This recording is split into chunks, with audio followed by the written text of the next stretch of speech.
Nos iremos el viernes a Madrid, de allí bajaremos hasta Algeciras y al día siguiente a las 7 de la mañana cruzamos en un barco a Tánger y ya hacemos 3.000 kilómetros por Marruecos y el Sáhara, con etapas cada día de 500-600 kilómetros hasta la meta que está en Marrakech. Sí que te pones un localizador.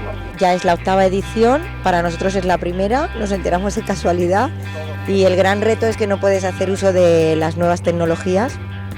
Vas a la antigua usanza con un rutómetro, cada día te descubren cuál es la etapa, con lo cual no podemos llevar nada preparado, solo sabemos que vamos a recorrer Marruecos de norte a sur y de este a oeste.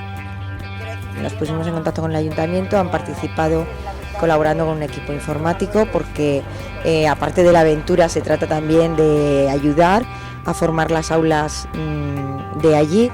L'Ajuntament de Torrent ha enviat un ordenador per a que les aules en Marroc puguin ficar-se al servei de la gent en tots els elements tècnics que fan falta per a que puguen tindre una bona educació.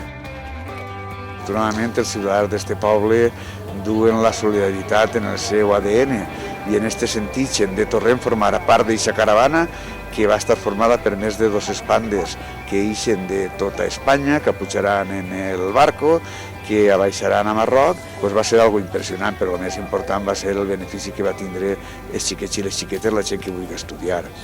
Una iniciativa pues, no de les habituals, però que al fi i a la postre el que intenta és ajudar a la gent.